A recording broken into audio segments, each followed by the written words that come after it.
Welcome to the Eldorado Gaming Deck Doctor Series. Eldorado Gaming is your site for premier accessories like metal dice and playmats. Eldorado Gaming sponsors the My Mythical Meta podcast, And the Deck Doctor Series features Magic the Gathering decks submitted by our patrons at patreon.com/mymythicalmeta. subscribe to the channel, and comment with your own suggestions or questions for the players. Welcome back to My Mythical Meta. We are starting a new feature series here, the Deck Doctor Series. And this is our first deck in the series from our number one patron, David. For our first premiere Deck Doctor video, I am joined by my good friend, Derek. The horrors persist, yet so do I. Derek and Benjamin are without a doubt the best deck builders in our meta, and it gives me no end of pleasure to see, Derek, what you have in store for this deck. Some of the crazy card combos you've thought of, and some ways to really push this deck's power level to the top. David sent us this deck and told us that this is his first commander deck for Magic the Gathering. Our patron David is usually a Yu-Gi-Oh player, but loves the show, and he's dipping his toes into Magic the Gathering. I want to say, from this first glance, I was very impressed with his first attempt. What do you think? Yeah, I mean, this is light years better than what my first deck looked like. I still have that deck, I think, unchanged, and it was just a mono green deck, but boy, it did not have much going for it. Oh my god, same here. One of my first commander decks was Avacyn Angel of Hope, who costs 8 mana, and that was before I ever learned about ramp. So, I would just spend games not ever getting to her and wondering what the problem was with the deck. Yeah. So, David is really light years ahead of where we were at this point, and he's got a lot of card knowledge and strategy knowledge under his belt. He already knows a lot about card advantage from his experience with Yu-Gi-Oh! And just adding in a little bit of resource management and what we think is going to help this deck. We're going to tweak some levels a bit and kind of up the raw power. But David, we think you have an awesome deck going for you. So listeners, if you want your decks to be checked over by some great deck builders who are members of a really fun, highly optimized, not hyper-competitive meta, but we do create powerful decks, and if you want us to take a look at your deck and create a feature for it, you can become a Patreon as well by going to patreon.com/mymythicalmeta. All right, Derek, tell us about David's commander. What did he decide to go with for his very first commander deck? He went with a real strong outing, Miirym Sentinel Wurm. It's red, green, blue, and 3 generic mana for a Dragon Spirit 6/6 with flying, ward 2. Whenever another non-token dragon enters the battlefield under your control, create a token that's a copy of it, except the token isn't legendary. That's important if that dragon is legendary. I mean, Derek, what would you have done if you were just getting into Magic and there was a creature like this that said you play one dragon, get another one for free? I mean, imagine I started and get Shaftless out, which is deal damage, get a ton of dinosaurs. I mean, we're talking 2 mana difference in slightly different colors. Yeah. This card calls out to the Timmies among us who love big creatures. Miirym Sentinel Wurm only costs 6 mana to get a 6/6 flying, and he has ward 2. A lot of people, I think, don't give ward a ton of credit, but that makes a Swords to Plowshares to get rid of Miirym cost 3 mana. Doesn't that leave just a bitter taste in your mouth? It's like, oh god, I'll let someone else deal with it, and then they don't deal with it. It just compounds. I'm telling you, no one deals with it, and it's because that ward has prevented people from pulling the trigger. Obviously, getting a free dragon for every dragon you cast. I went to EDH Rec, just as a goof, looked at top commanders of the past 2 years. It is ranked number 3. Of all the top commanders in the last 2 years? All the top commanders in the last 2 years, rank 3 with 22,000 decks. Oh my god. I mean, there's a reason for it. This is a really powerful deck. And we think that David actually came to this deck with some things that you're not going to see in a lot of other Miirym Sentinel Wurm decks. This is clearly a Dragon Turbo beatdown deck. David even said in his message to us that he loves dragons in Yu-Gi-Oh!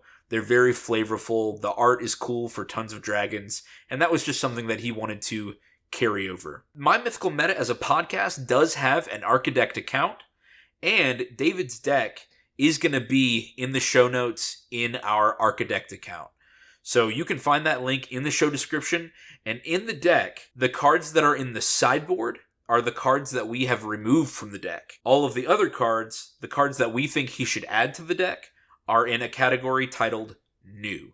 So whenever you load up that deck and take a look at what we're talking about, there is one big category called New. The cards in the sideboard are the cards we think he should remove. And there are a few cards still in his deck that we're not going to talk about today, just because we think that they were staples in the category or that they were just other good picks that didn't fall into whatever the rest of what we were talking about. The dogs are in the room with me again, so if you hear collars or scratching or whatever, that's them. Derek, do you have any stray noises at your house? I am babysitting 3 dogs and a niece, so if you hear anything weird on my end, that's what it is. Okay, and of course I'll do my best to edit those things out, but okay.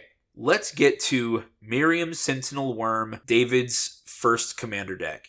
Here are some things we liked about his deck, and some things that you don't always see in Miirym decks. David has included a blink and bounce sub-theme. In addition to all the dragons, he's got cards that enable him to blink and bounce those dragons. Blink and bounce are shorthand words for sending cards back to the hand. If a card is bounced, then it just goes back to the hand. If it's blinked, then it goes to exile and then returns to the battlefield. We think this is a great choice because Miirym's ability is an enter the battlefield trigger. Miirym doesn't ask you to cast the dragon. All she cares about is seeing the dragon enter the battlefield. So, blinking and bouncing them are great ways to get your dragons to re-enter the battlefield and get you more copies. My favorite thing about the blink and bounce, well, on top of what you're doing, you're getting a lot of value with Miirym on the field. More and more bodies on the field. Yeah, more and more bodies for blockers, all that stuff. They're instant speed, so you can save it for protection. If someone wants to Swords of Plowshare Miirym, they say, you know what, I'm going to pay the 2. I'll spend 3 mana to get rid of this dragon because that's a pretty good thing to do with Miirym. With a blink spell, you say, you know what, I like that you want to try that, but I'm going to go ahead and bounce it so your target is no longer valid. You wasted the mana, and I still have my dragon. Yeah, and it's maybe a new enter the battlefield trigger. Yeah, if they're trying to remove something else. Yeah, it really is a lot of value on one card. You know, with like 2-3 mana or less, you're really kind of hitting a lot of bases. Yeah, return to hand removal is usually very cheap. It usually costs 1 or 2 mana to point at something across the field and say, nope, get that back to your hand. And it is kind of an advanced removal technique that takes a lot of practice to learn, and I'll admit that I'm still learning how to use it. It provides an advantage called tempo. If you listened to Mana Curves and Card Advantage, episode 37, and this return to hand removal provides tempo. It's mana advantage, which means that you, the caster, are using your mana more efficiently than your opponents. It can undo an opponent's entire last turn and slow them down. If they spent 6 mana casting something big, and then you spend 1 mana to put it back into their hand, well, what do they have to do next turn? They have to either basically play the same turn again, replay the card, or make a different choice and do something else. It hurts as the person who's had this happen to. I mean, you know, we both have. We all have. Yeah. It's a brutal feeling. It's like, oh, my whole turn was wasted. I get to wait 30 to 45 more minutes before my turn comes back around. Yeah. And then I get to play the exact same thing I just did. Woo! Yeah. It's humbling. And it really puts a slowdown on your opponent. Now, there is a warning here, and it's one of those more advanced ones, and it's about card advantage. This return to hand removal is usually card disadvantage. You spent a card, but your opponent hasn't actually lost it. It's still in their hand. It just moved zones. So it just moved from the battlefield to their hand, but they actually still have it. So, in order to make this type of removal worth it, you have got to take advantage of that tempo loss by making big plays before they can come back. This type of tempo loss is great. If you're going in for an attack, remove their biggest blocker and just blow them out of the water. That way, even if they do play the same card again next turn, they've still taken a huge hit from it. Any other comments, Derek, about this type of blink and bounce sub-theme? I don't have anything significant to say, just that I really love when cards can do more than one thing. Yeah. And the fact that it can protect you from board wipes or target removal, and also remove things that your opponents may have that might be threatening to you. It's invaluable because it saves card slots for and other plus things. Miirym's enter the battlefield value. Yes. I mean, these blink and bounce spells are doing triple duty in this deck. Protection from removal, removing your opponent's threats, and just insane added value if your commander's on the board. So yeah, we really like that. Love a bargain. Oh yeah. Derek, tell us about David's clone sub-theme. Yeah, so he had a clone kind of sub-theme, which, it makes a lot of sense. You'll want these dragons, and sometimes you can't bounce them or blink them to get repeated value. So you say, hey, you know what, that's... I don't know, what's a dragon off the top of your head that might be good? I guess maybe... Ganax is just making lots and lots of treasures the entire game. Well, it wouldn't work with clones because the clone would have to sacrifice itself. Huh? No, Ganax says whenever Ganax or another dragon enters the battlefield. Yeah, so you but just make you couldn't have two Ganaxes. Oh, because it's legendary. Yeah. No. You copy the non-legendary token. Oh, yeah, okay. If you have the non-legendary token, yeah. If it's there. Yeah, so the idea with the clone is to have Miirym on the field, have a dragon, and then also have a non-legendary clone of that dragon that Miirym created. You target the non-legendary one so that we don't have to sacrifice it or to the legendary clause for another. So, I mean, let's say it was Ganax. Ganax, what's his name? Astral Hunter. Astral Hunter, yeah. He says when him or another dragon enters the battlefield, create a treasure token. So you've got a Ganax on the field, the original Ganax, a non-legendary copy of Ganax, and then you play the clone on the non-legendary. That one comes in, so that's another treasure, and also another. Because Miirym sees it. Yeah, Miirym would see that. So it could get out of hand very fast, and I don't really have the brain power right now to figure out what kind of treasures you're getting. I think that scenario, so you get 2 plus the third, and then you get 3 plus the fourth. So 2, 5, 8, 12 treasure by doing that. It's a lot of money for, these clones that cost like 4 mana usually. Yep, exactly. So I thought it was a fun pick. We'll talk about it more later, but I think it was a fun pick. Yeah, I mean, we just figure what's better than 2 of a dragon? 4 of a dragon. Yeah. By casting a clone. Like, I think that's really clever, and I think that's a really cool line. And we are going to talk more about it later. So, as we do our deck doctor today, we're going to go through our normal categories. So we're going to do ramp, card draw, and then removal. And then we'll get to the larger synergy category, which of course, in this dex, is dragons. We love to see all of those dragons. So we're going to start with ramp. David, your ramp package is really great. A very robust ramp package of over 15 cards. And I think when he sent it to us, there were 17. Derek, what do you think about having so many cards dedicated to ramp in a deck like this? Yeah, I love it. It means you can play a lot of dragons in one turn, or play a dragon and hold up some protection or some removal. So I don't know if we've mentioned already, he's got a treasure sub-theme, and that's just kind of, the dragon and treasure kind of trope. Yeah.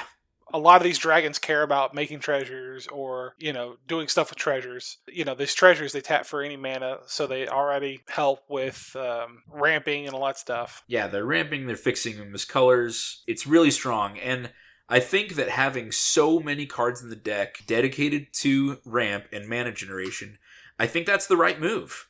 I mean, your commander costs 6, and then after your commander's out, you want to be casting a dragon every turn, and whatever mana you have left over, just like you said, Derek, you can hold up for removal or card draw or something else.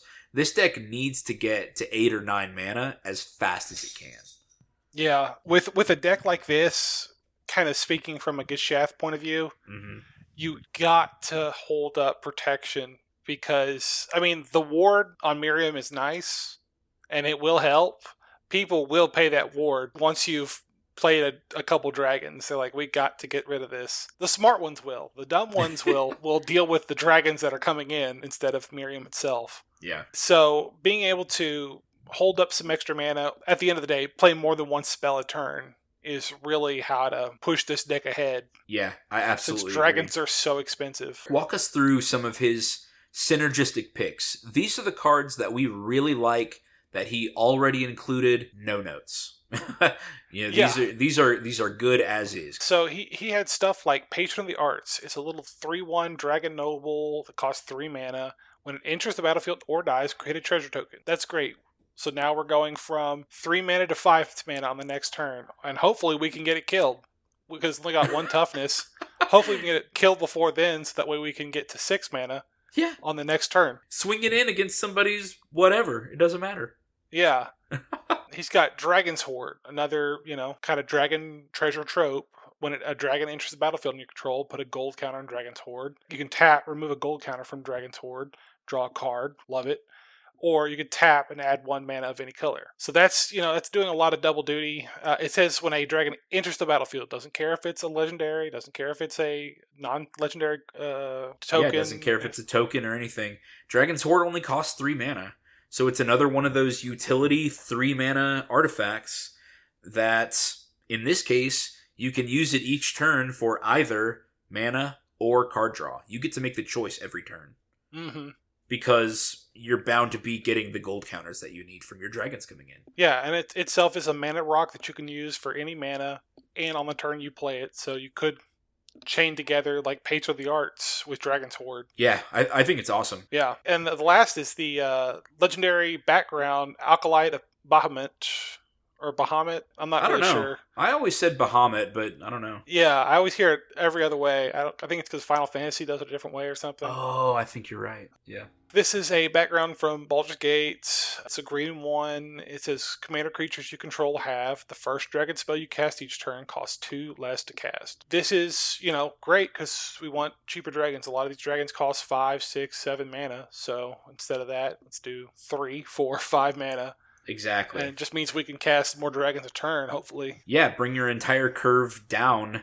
That way you can cast, 2 dragons a turn instead of 1. And for any other deck, that wouldn't seem like much. It's only 1 extra spell. But for Miirym, it's 2 extra spells. Every dragon is 2 dragons. Mm-hmm. So the board presence that you're creating, if Miirym is on the field, is going to be insane if you can start casting multiple dragons per turn. Mm-hmm. The only notes that we had for this ramp section is to increase the number of 2 mana ramp. As many 2 mana ramp sources as possible. You're in green, so you have access to land ramp. Rampant Growth, Farseek, Nature's Lore, 3 visits. You have access to all of these. We think you should use them if you can afford them or if you can find them. There's also the talismans, which cost 2 mana. You have Talisman of Creativity, so we think you should add the Talisman of Curiosity and the Talisman of Impulse. And then if you want, you could also add the Signets. You have Izzet Signet, you have Arcane Signet, and you have Simic Signet. So you're missing Gruul Signet for some reason. We think it should be in here, especially since the dragons lean towards red. You're going to need those red. Mm-hmm. You had some weaker ramp choices that we think can be cut. The diamonds, Fire Diamond and Sky Diamond, those are, of course, very budget picks for beginner builders.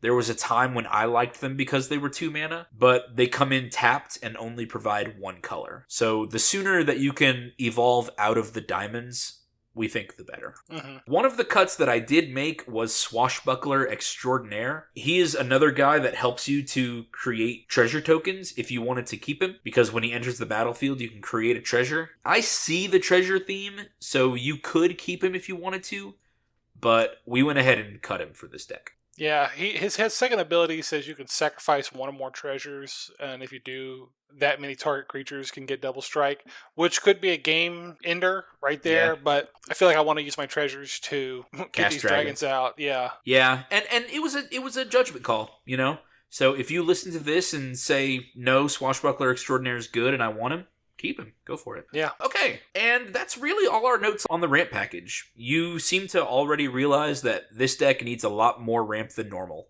So having 15, 16, 18, 20 pieces of ramp, you're not going to regret those choices. Yeah, as a Geshath player, well, like Geshath cost 8 mana, Yeah. and you just got to go, hit the pedal to the metal, and just all these 2-3 mana ramp spells, because you want to get to 8 mana, and in Miirym's case, 6 mana, as fast as possible, because you want to, you can't take 5 turns off, 6 turns off to, for real. play around while people are beating you. Yeah, people are going to be attacking you. You need to have Miirym turn 4. If you can, yeah. If you can. I think anything after turn 4, you're like really starting on the back foot with people attacking you. And you're gonna have to remake Lost Ground, I think. Yeah, once you play and beat people with Miirym one time, they're gonna know, like, hey, we need to get as much damage on this person as fast as we can before Miirym comes out and we have a whole, mess to deal with. And we got a real problem. A whole dragon swarm to deal with. So that's ramp. We like what you've got, and we just think you need to lower the curve on that ramp and get more of it. Next category is card draw. We counted at the beginning only about 9, and that included your tutors. We think that the card draw needs to go up, because if your ramp is so high and you are casting more than one spell per turn, you do not want to be sitting on an empty hand waiting for the top card of your deck every turn. So you want to make sure that you've got, I think, a little more draw. And we love some of the picks that you've already made. You've got some great synergistic picks in here. You included Corlessa Scale Singer. Ooh, I love this pick. It is 2 mana, it costs a green and a blue, a Dragon Bard, and it's a 1/4, it's a Dragon Bard, which means you can copy it from Miirym. You may look at the top card of your library anytime. You may cast dragon spells from the top of your library. A lot of people don't count this as ramp, but Benjamin taught me that if you can cast cards from the top of your library, it's like having drawn a card every time you cast something there. Because you get to look at the next one. You get to see if it's a dragon, and you get to possibly keep going. So I think Corlessa is a great choice. It's not like the copy is going to do anything extra. It's just going to give you an extra 1/4 body. The next one is Draconic Muralists. This is another Dragon Bard from Baldur's Gate. It costs 3 and a green for a 4/3 body. When Draconic Muralist dies, you may search your library for a dragon card, reveal it, put it into your hand, then shuffle. Whoo! This is amazing. If Miirym's out, you get 2 of these. You start swinging against anybody because it doesn't matter, because you want them to die.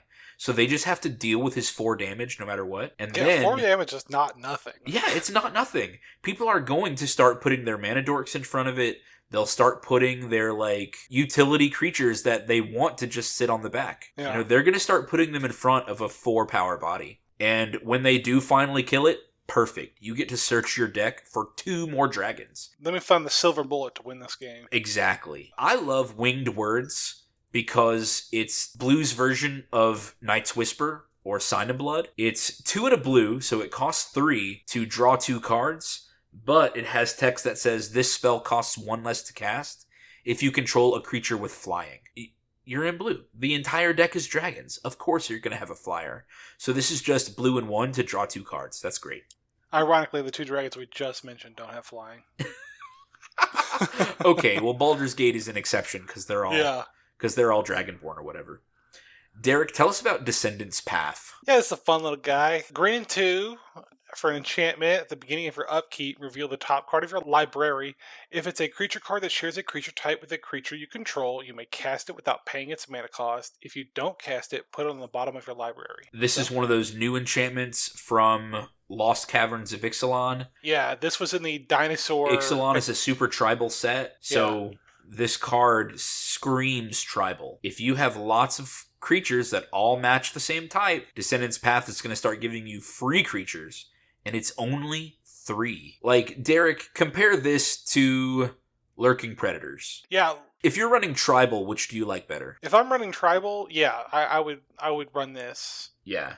Lurking Predators is fun. It's half the price of Lurking Predators, though. Yeah, and I certainly could be, saving... I don't have it in my dinosaur deck, but if in a deck like this, I would run it because I could be saving like 4, 5, 7 mana a turn, and now I can play 3 spells instead of 2, or 4 instead of 3. Yeah, I think Descendant's Path is really great. There are some major staples in Magic the Gathering that we think you should try to add to the deck if your budget permits. Some of the cards in this category can be on the more expensive side, but some are not. Some are still, less than $5 each. I'm going to talk about Kindred Discovery first. It was just reprinted in Lost Caverns of Ixalan. Kindred Discovery is an enchantment. It costs 3 blue, and when it enters the battlefield, you choose a creature type, dragons. Then, whenever a creature you control of the chosen type enters the battlefield or attacks, you get to draw a card. So, with Miirym out, every dragon you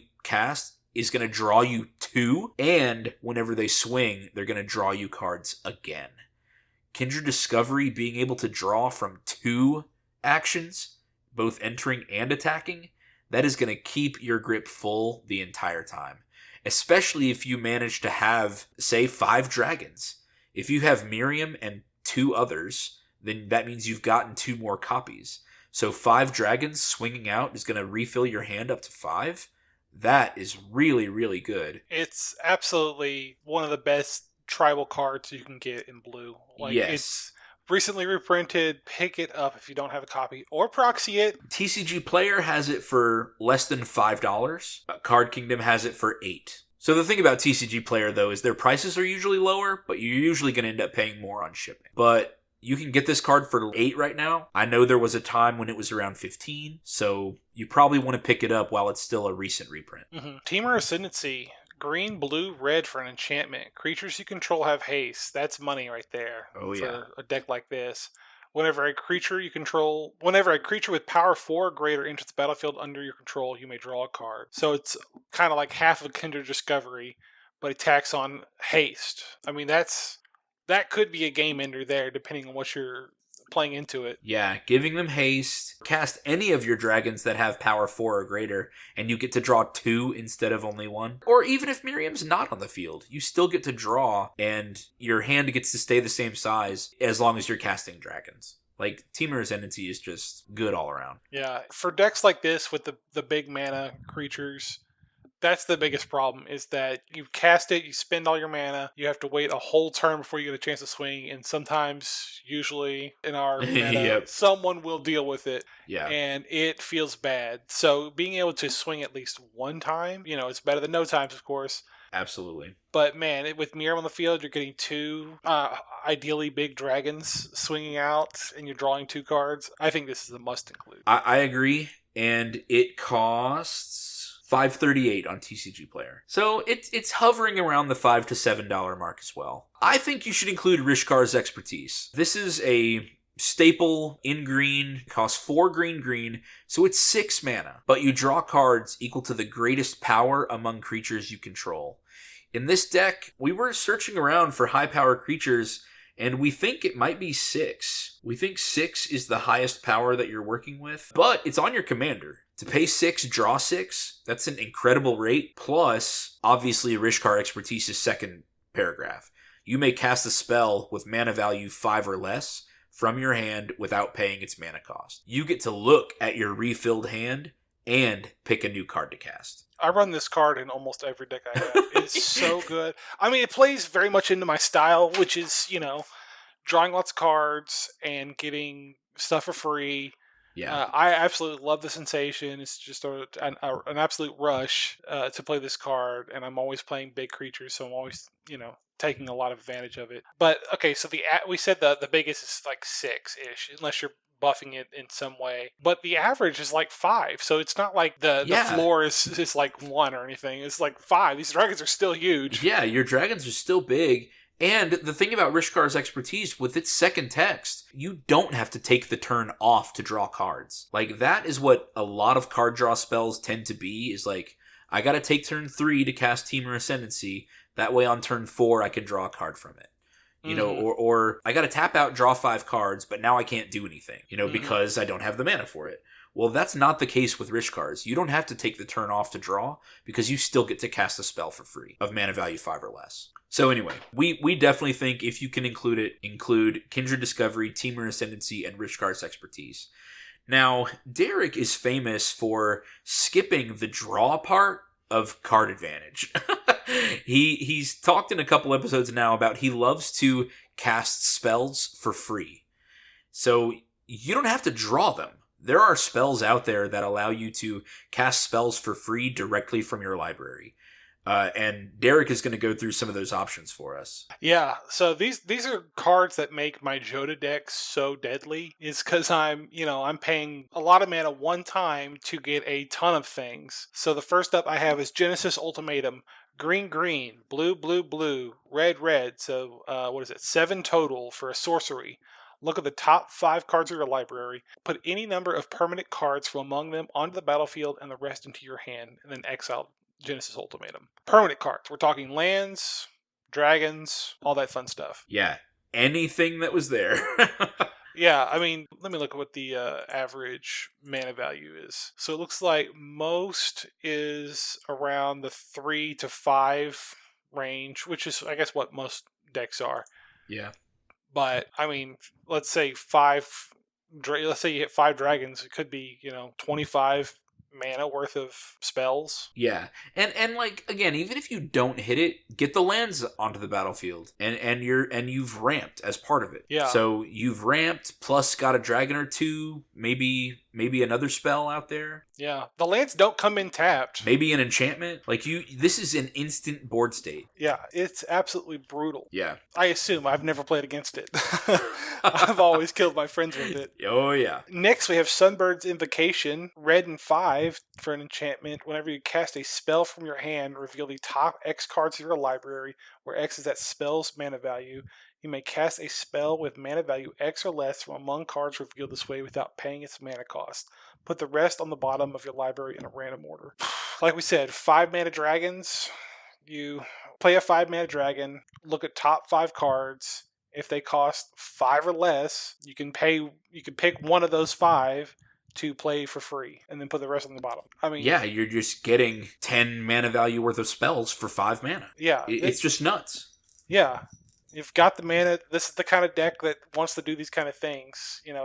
You're already working with big mana creatures. Go ahead and double down and get lots of big mana creatures out at once. Yeah, absolutely. We noticed in your deck that you do have another tutor, which we always count as draw in our meta.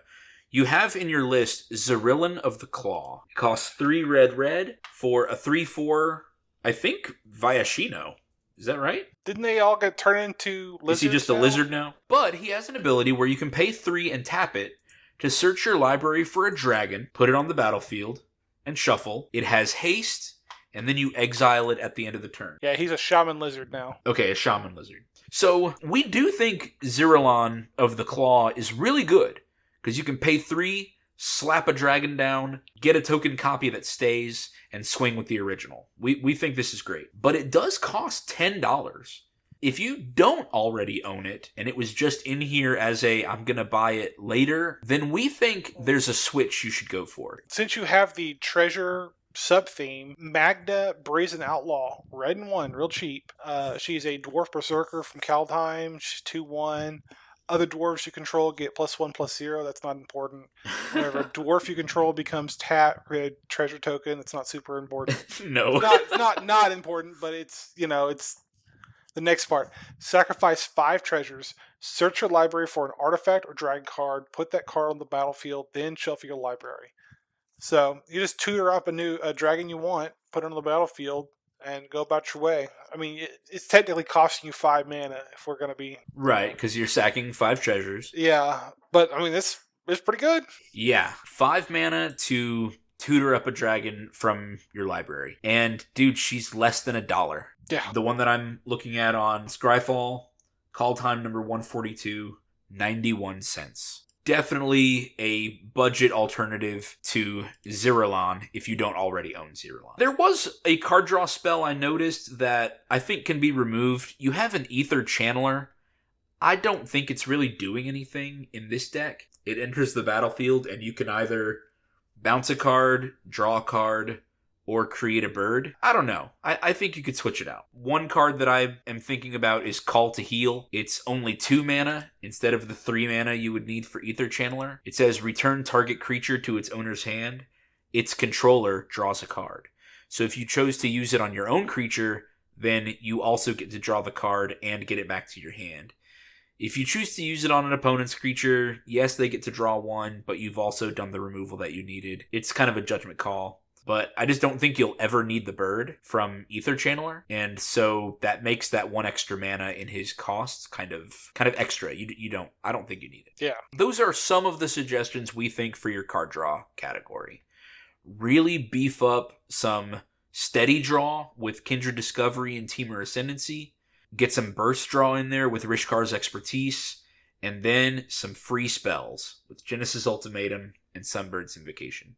If you do nothing, I think getting Kindred Discovery, Temur Ascendancy, and Rishkar's Expertise are going to really power this deck up just by themselves. I think they're just that strong in this deck. Yeah, I agree. So let's move to our next category, the removal category. We talked about your Blink theme at the beginning and how we think that it's really a smart move for this deck because it's running triple duty.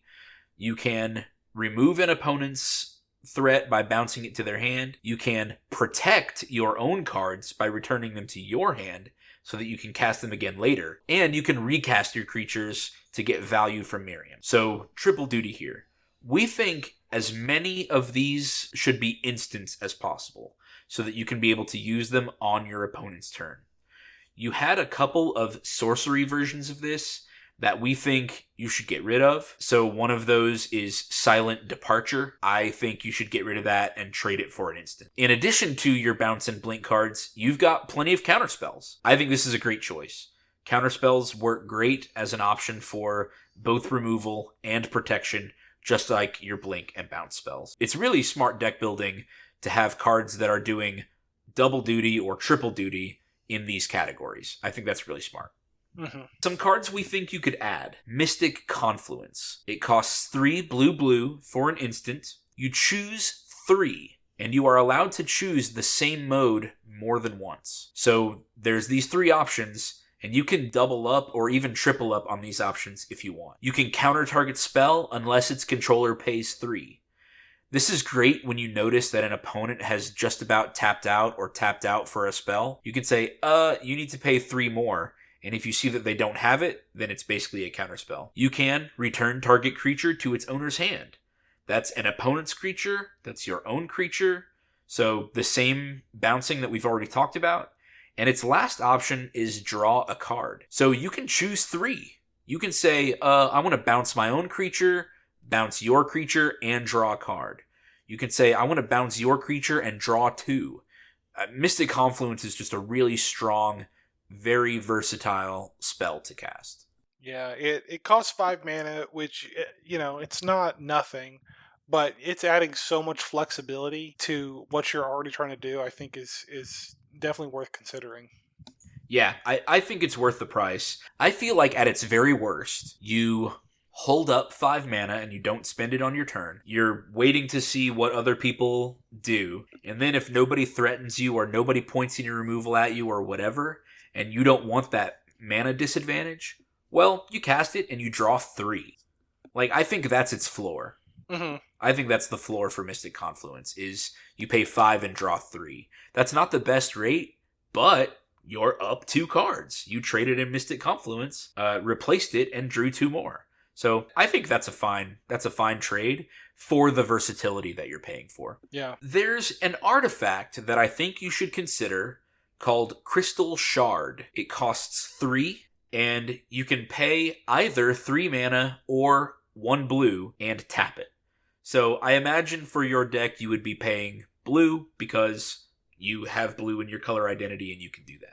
It says return target creature to its owner's hand unless its controller pays 1. Well, if you are its controller, you can just choose to not pay 1. You pay 1 blue, and you can bounce a creature back to your hand. So if you happen to be in a position where you're not under any threat and you have the maneuverability to, recast the same card that you just brought up and get another token with Miirym, I think that's a fine play. If you see that your opponent's tapped out, you can hit him with that tempo advantage again and say, oh, you actually didn't leave up 1 to keep your creature on the battlefield, so sorry, it goes back to your hand. Yeah, ideally you would use this at the end of the opponent's turn, right before yours. Yeah, you use it at instant speed, flip up somebody's spell back to their hand. I really like just the fact that it's repeatable, that you can just do it every turn, and you can use it on your own creatures or your opponents for 1 blue. Yeah, before I had my Joda deck, I had Maelstrom Wonder, which I just added 2 more colors to Maelstrom Wonder, basically. Yeah. And I had Crystal Shard in that deck, and it was an overperformer. I'm right before my turn, I'm getting Maelstrom Wonder back into my hand, and I'm casting it and getting 2 more spells. Yeah, 2 more free spells every turn. Yeah. And the cost was only 1 blue to get it back up into your hand. Yeah. So, just something to consider. I have had it in bounce decks in the past where I want to keep getting into the battlefield triggers, and it's just really convenient to be able to pay 1 blue and zip something back up to my hand. Okay, we mentioned your counterspells. We like your counterspells, but there's another type of removal that we think you really need to be taking advantage of. David's biggest asset in this deck is the big dragon bodies. These dragons have 4/4, 5/5, and 6/6 bodies. And they keep entering the battlefield, and as long as your commander's out, you're getting 2 of them. So we think that you should include more removal that capitalizes on that. David already has Dragon Tempest. This is an enchantment for 1 and a red. The first thing it does, it says whenever a creature with flying enters the battlefield under your control, it gains haste until end of turn. That's already great. All of your dragons are gaining haste, which obviously for a deck that's aggro that wants to win on combat damage, that's something you need. But it has the second text. Whenever a dragon enters the battlefield under your control, it deals X damage to target creature or player, where X is the number of dragons you control. So whenever dragons start entering the battlefield, you can start pointing damage at trouble creatures or opponents directly to their face. And we've mentioned in the past that if you can't deal with an opponent's threats on the table, start attacking that opponent's life points directly. Player removal is threat removal. This is obviously going to be an overperformer with Miirym because each 1 dragon is 2 dragons, and they're going to start counting up for each other and getting you lots of pointed damage across the table. So Derek and I think that you should go harder in this type of removal. And there are several dragons that do exactly this. Yeah, Scourge of Valkis is just Dragon Tempest on a dragon body. Yeah. Red, 2, so 5 mana total for a 4/4 dragon with flying. Whenever Scourge of Valkis or another dragon enters the battlefield, so this is not a legendary dragon, by the way. No, it's not. No. Wow. Yeah, this is just a dragon that's a problem child. Yeah. Whenever Scourge of Valkis or another dragon enters the battlefield under your control, it deals X damage to any target where X is the number of dragons you control. How would you like to do that? Twice. Or 3 times with that Dragon's Tempest. Yeah, it's so good. It also has fire breathing for no reason. You can pay a red and give it +1/+0. That's just not necessary, but if you just happen to have a bunch of treasures lying around, or if you happen to have a bunch of untapped mountains, and you need to add 3 more damage to somebody to kill it, well, give Scourge of Valkis fire breathing, and you can do that. Next we have Terror of the Peaks. Red, and 3 for a 5/4 dragon. This is power creep. Derek. Flying. I mean, it is. It is, you're right.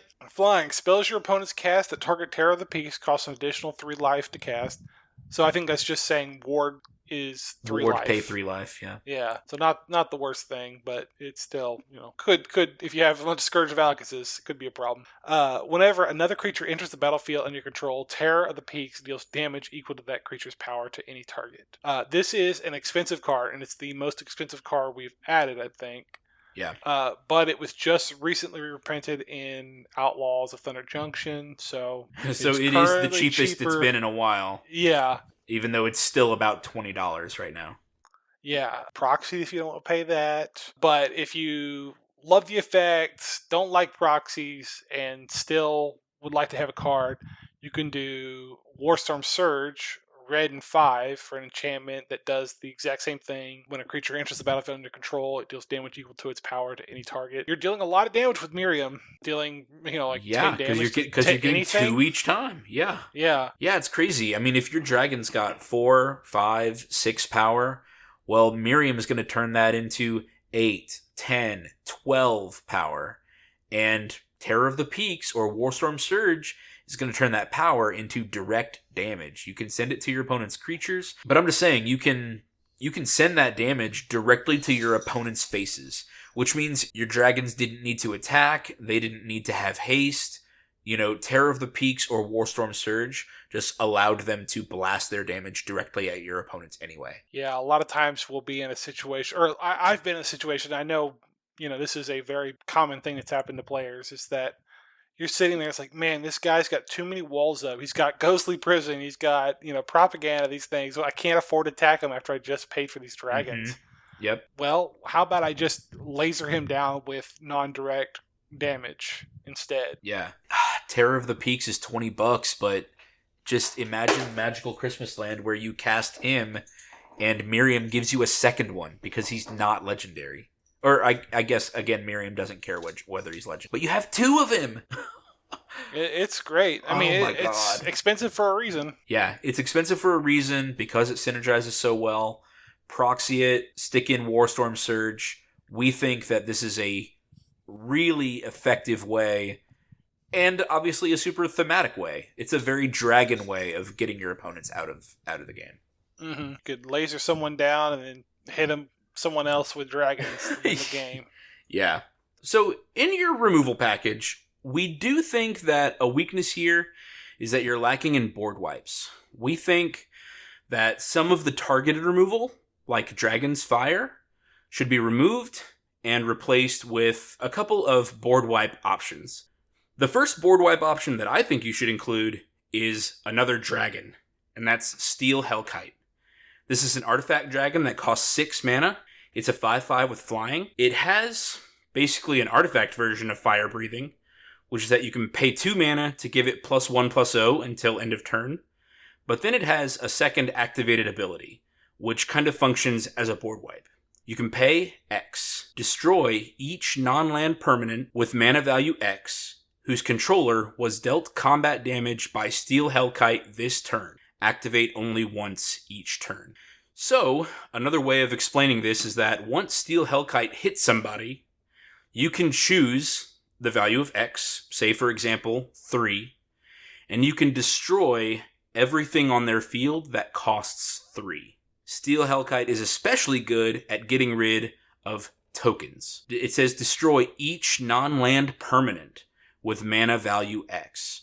So you can say X is 0, and you destroy all non-land tokens. So that's all clues, all treasures, all soldiers, all angels, all whatever. Every token that doesn't have a mana cost gets destroyed by Steel Hellkite. You will find that Steel Hellkite is its own lightning rod for removal, because everyone is afraid of you decimating their board with it. Yeah. The weakest part about Steel Hellkite is that you only have one, so you can only choose one number a turn. But with Miirym getting 2, like, hey, maybe I'll get rid of his tokens and his tokens, or oh man, these 3 mana, or I'm gonna hit all of your 3 mana stuff and all of your tokens, or whatever.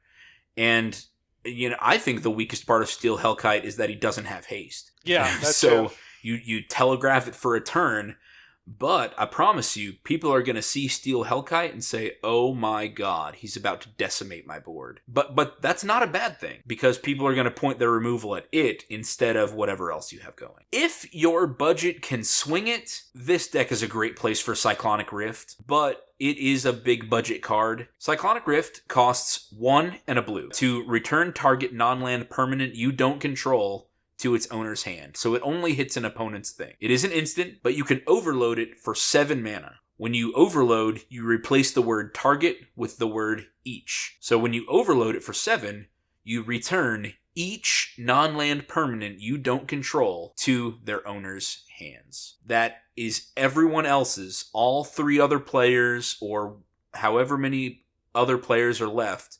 That's all of their non-land stuff. All of their mana rocks, all of their creatures, all of their enchantments. They are wiped back to 0. I think both modes of it are great for your deck. Yes. You can bounce somebody's one thing, or you can overload it and just wipe everybody else's board, swing out with your dragon army, win the game. But obviously, what's it at now, Derek? 30-something more? Probably. I don't know off the top of my head, but it's always been out of my approximately 40-ish. Its double masters version is at 31, so that's nice. I think it did get reprinted in the Ravnica. It was reprinted in Commander Masters and in Ravnica Remastered. Yeah. So it has had a few reprints in the last year, 2-ish years. But the fact that it's still hovering in the $40 range shows you how good it is. Yeah, I mean, it's a blue staple. Yeah, it's a blue staple. Everybody's running it. We think it's especially good for this deck. But there are some alternatives. I think that Flood of Tears is a really good alternative to Cyclonic Rift for this deck. Flood of Tears is a sorcery. It costs 6 total, 4 blue. Return all non-land permanents to their owner's hands, so that is you also. It says, if you return 4 or more non-token permanents you control this way, you may put a permanent card from your hand onto the battlefield. So, once again, this is a board wipe that allows you to rebuild faster than everybody else, because you get to put a permanent from your hand back onto the battlefield first. You get to do that immediately. So, stick Miirym back onto the battlefield. Mm-hmm. And then try to rebuild as fast as you can. But it's definitely a way to get your opponent's stuff off the board. A tempo rush one more time so that you can try to eke out enough advantage to win the game. River's Rebuke is another version of this Flood of Tears Cyclonic Rift effect, except it targets just one other player. Return all non-land permanents target player controls to their owner's hand. So River's Rebuke is a screw you in particular kind of card. It's going to get exactly one player and wipe them back to 0 by sending everything back to their hand. Could be a nice political tool. Pick the person that's in second place that has the most silver bullets against you. Pick that person, swing out, destroy them, you're done. One thing I just realized that we could add that would have been really good for these 2 categories we just talked about is Tyrant's Familiar for dealing direct damage with Scourge of Valkis, Terror of the Peaks, Surge, that stuff. That would have been great. Goes really well. It has haste. It would be a 7/7 with Miirym on the field. 2 7/7s that are dealing 7 damage. And then also Balefire Dragon, which is a red and 5 6/6 flying dragon. Whenever it deals combat damage to a player, it deals that much damage to each creature that player controls. Another board wipe on legs, yeah. Yeah. Suddenly you got 2 large dragons that are just wiping the board every turn. Yeah, that's a really, really good choice. Yeah, so, to kind of bring the power level up, we're going to have to crack a few eggs. We mentioned the Cologne sub-theme that you had.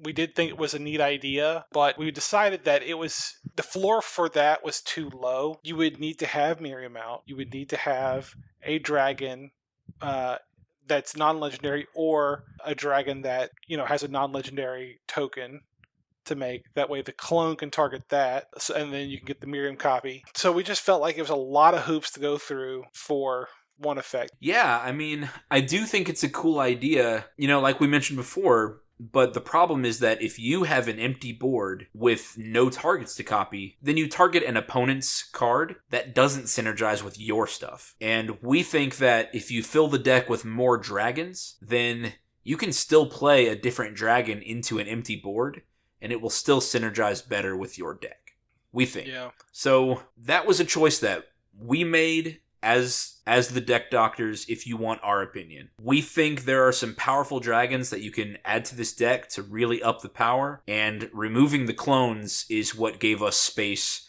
for this raw dragon power and some other wacky plays that we're going to get to at the end. Yeah. Most clones cost about 4 mana or 6 mana. It's usually 4 or 6. Mm-hmm. And at 4, if you pay 1 extra mana, you can get a lot of dragons. Or if you at 6, a lot of dragons are also at 6. Yeah. You can just have a dragon instead. So I think, there's less hoops to go through with just having a dragon in its spot. That way you know what you're going to get. Yeah. So that's our judgment call, was we decided to cut the clone sub-theme. All right, Derek, just lay it on me. Just bathe me in Dragonfire. What are some cool dragons that we can add to this deck? Yeah, I think my favorite on this list is Wrathful Red Dragon. Oh, so cool. Red 3, 5/5 flying dragon. Whenever a dragon you control is dealt damage, it deals that much damage to any target that isn't a dragon. Any target includes your opponents. Yeah. So, sorry, Ben, you are not a dragon. Yeah. Hey, it's great. Most people don't have flying blockers, at least in our meta. That's my biggest thing, is I don't have any flyer decks. Yeah. So you've gone to the trouble of getting a flying blocker, and now you have to decide, do you want to take the damage, or do I want to block and then take a bunch of other damage? Yeah. Yeah, so it means even if they have a blocker, that means they're going to take as much damage as their blocker would deal. So even if it's a 1/1 bird, you can be like, well, you're not going to take my dragon's damage, but you are going to take 1 damage from your bird. It's just... really... It's just a lose-lose situation, man. Yeah. I love it. Another one is Atarka Worldrender. Red-green 5, flying trample, 6/4 dragon. Whenever a dragon you control attacks, it gains double strike until end of turn. That's one of your biggest win cons right there. Whenever Absolutely. a dragon attacks, it gains double strike. So any tokens, all dragons. It has flying trample, so it's hitting for 12 damage. Yeah. And suddenly with Atarka on the field, you gotta worry about commander damage. Yeah. Which, Miirym's already a 6/6, so, 12. Commander damage was never off the table, but with double strike, woof. It gets on the table really hard. Yeah. Yeah. We got Red Dragon. There was a lot of great dragon support in Baldur's Gate, thankfully. And the it was a great set. Yeah. Red Dragon. Red and 4 for a 4/4 flying dragon. It's got Fire Breath. When Red Dragon enters the battlefield, it deals 4 damage to each opponent. Some nice player removal, chip man. damage. Yeah. With Miirym down, just slap your opponents for 8. Yeah, here's nearly a 10th of your life going. Oh my god. God, that's so No, much. a 4th. I'm sorry, I don't do math very well. Yeah. It's almost a 4th of their life. It is a 5th of their life. Yeah. Math. Playing Magic has gotten us better at math. Only if you're the blocker. Right. I love this last one too. Thundermaw Hellkite. Again, 3 red. That's why you need a lot of red mana in this deck. For a 5/5 flying haste. Like we were talking about. We love the haste. We love being able to swing immediately. When Thundermaw Hellkite enters the battlefield, it deals 1 damage to each creature with flying your opponent's control, but that's not all. Tap those creatures.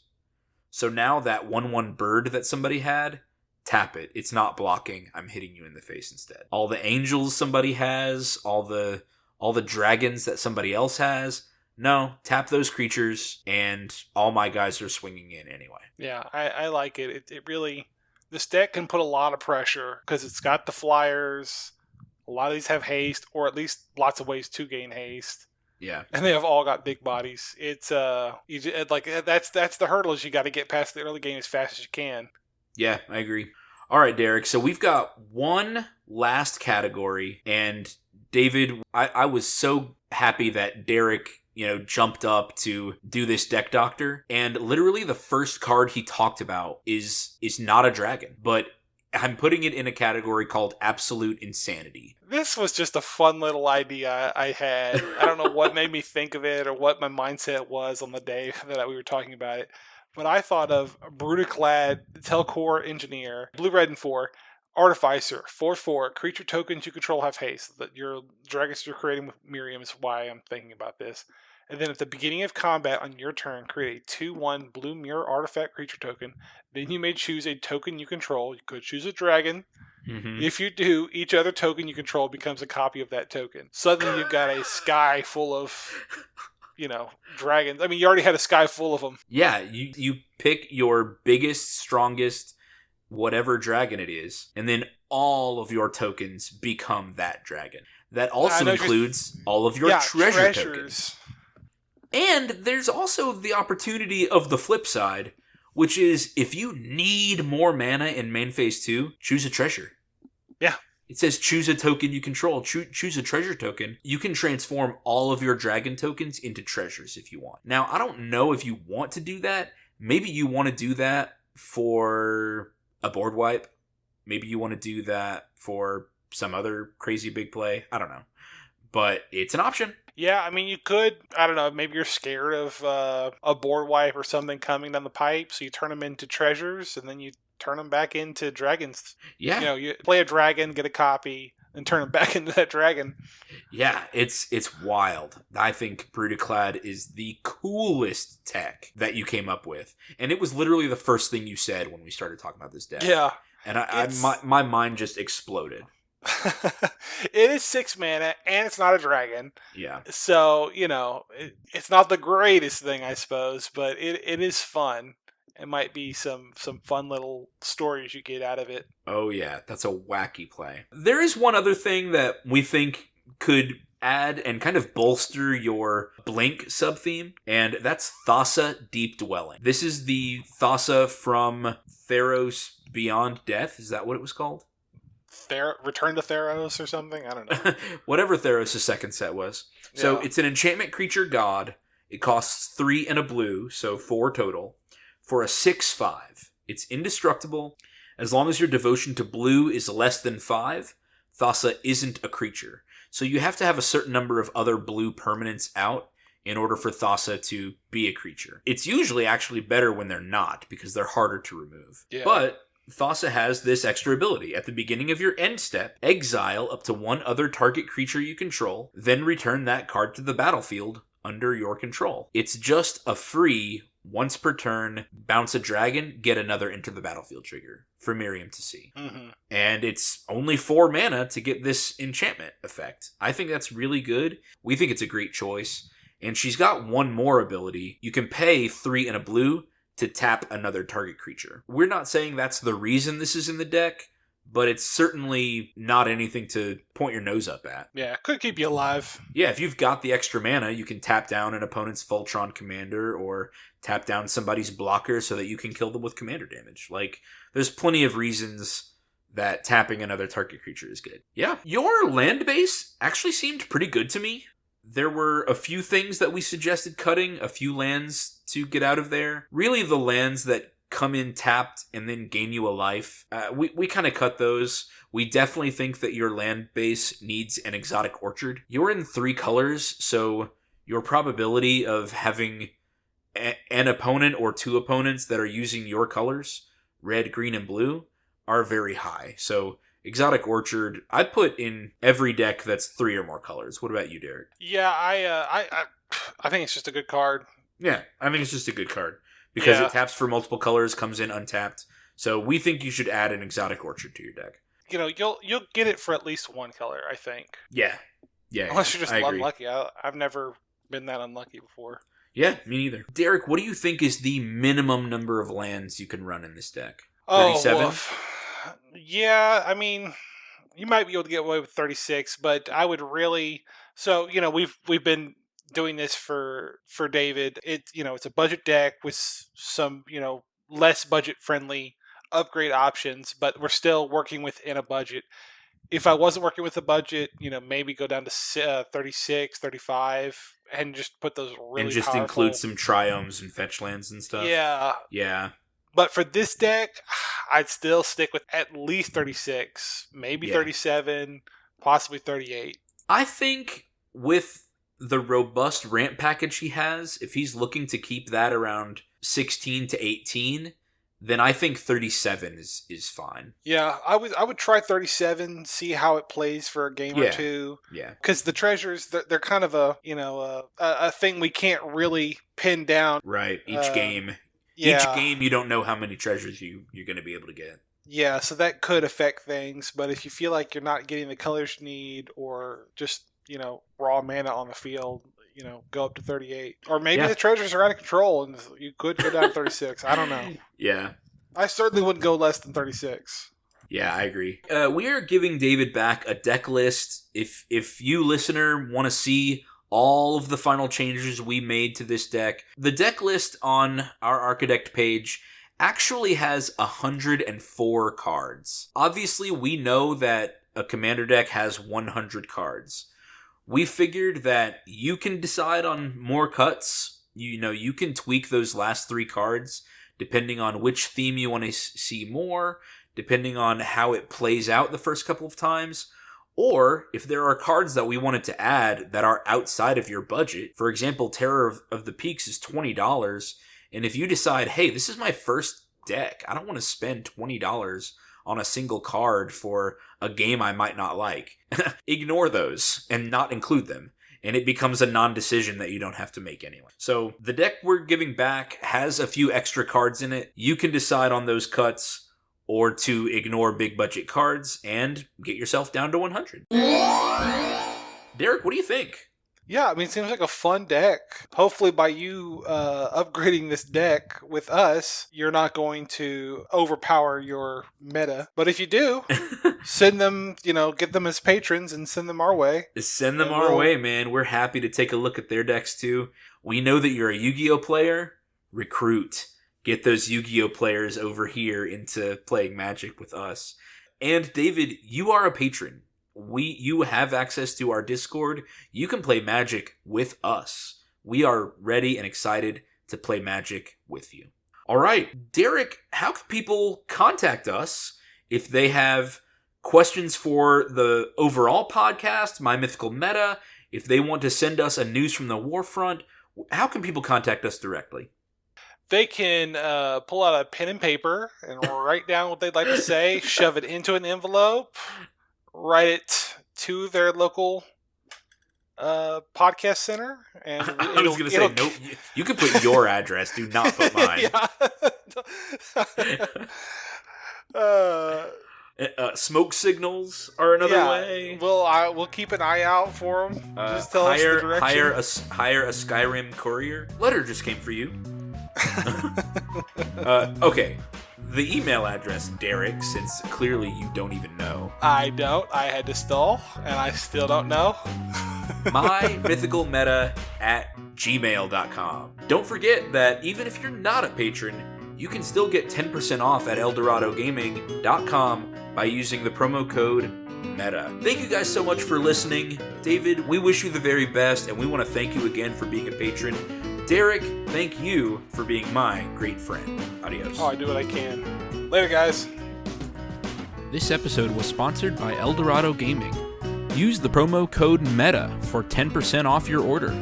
Please like, comment, subscribe, and share. This episode was edited by me, Travis Konishek, and our intro and outro music is by Tyler Heath of the Oh Hellos.